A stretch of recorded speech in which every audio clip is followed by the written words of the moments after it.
Shalom, saudara-saudari yang terkasih di dalam Tuhan kita Yesus Kristus.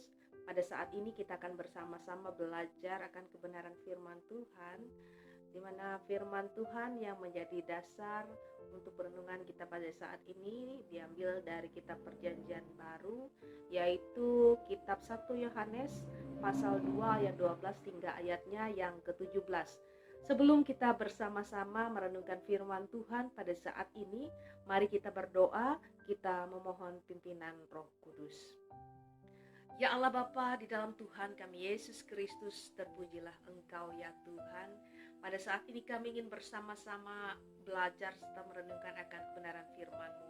Mari ya Tuhan, Engkau membimbing kami dengan kuat kuasa Roh-Mu yang kudus, sehingga kami dapat mengerti dengan baik maksud dari firman-Mu. Kami senantiasa hidup sesuai dengan kehendak Tuhan, dan iman percaya kami semakin dikuatkan. Oleh dan di dalam nama Tuhan Yesus Kristus kami berdoa. Amin.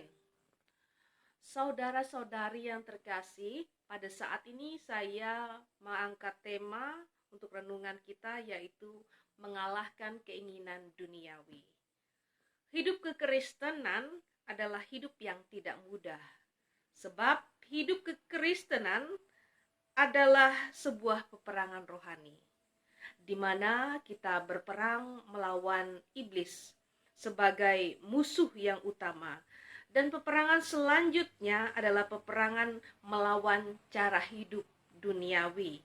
Alkitab juga menyatakan dalam Yakobus pasal 4 ayat 4 bahwa persahabatan dengan dunia ini menjadikan kita sebagai musuh Tuhan. Karena itu orang percaya harus memiliki ketegasan untuk meninggalkan segala hal yang bersifat duniawi, agar kita senantiasa layak dan berkenan di hadapan Tuhan. Dunia dengan segala godaan dan kenikmatannya sering kali dimanfaatkan oleh iblis untuk mempengaruhi, melemahkan, dan menghancurkan kehidupan manusia, terutama kita sebagai orang percaya. Nah, dalam pembacaan kita hari ini, ada 3 keinginan di dalam dunia ini. Yang pertama adalah keinginan daging. Rasul Paulus menegaskan bahwa keinginan daging itu berlawanan dengan keinginan roh. Keinginan daging adalah maut. Mereka yang hidup dalam daging tidak mungkin berkenan kepada Tuhan. Keinginan daging adalah titik yang paling lemah yang dimiliki oleh manusia. Bahkan Matius pasal 26 ayat 41 mencatat, roh memang penurut, tetapi daging lemah. Yang kedua, keinginan yang ada di dalam dunia ini adalah keinginan mata. Mata manusia selalu merasa tidak puas untuk melihat sesuatu. Karena itu, ketika mata melihat, maka timbullah keinginan. Dalam Matius pasal 6 ayat 22 hingga ayat 23 mengatakan, mata adalah pelita tubuh. Jika matamu baik, teranglah seluruh tubuhmu. Jika matamu jahat, gelaplah seluruh tubuhmu. Jadi jika terang yang ada padamu gelap, betapa gelapnya kegelapan itu. Mata adalah medan peperangan yang paling berbahaya. Keinginan yang ada di dalam dunia ini yang ketiga adalah keangkuhan hidup. Keangkuhan hidup ini berkaitan dengan ego manusia yang cenderung mementingkan diri sendiri.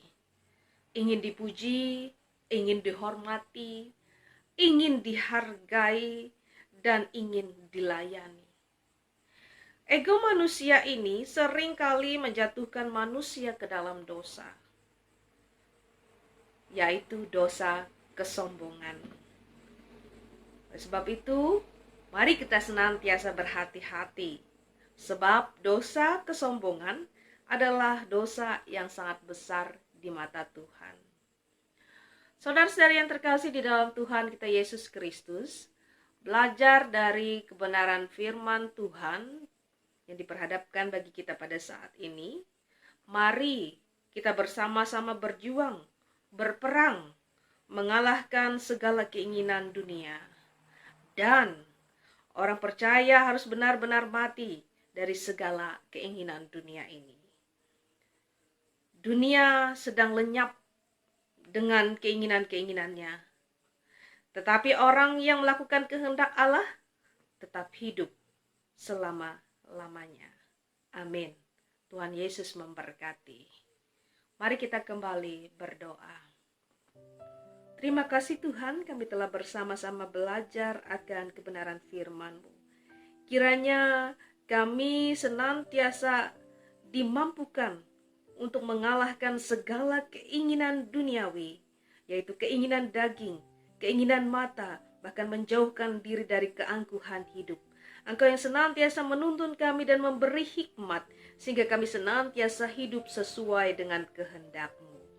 Terima kasih Tuhan, kami mengucap syukur oleh dan di dalam nama Yesus Kristus yang adalah Tuhan dan Juru Selamat kami. Amin.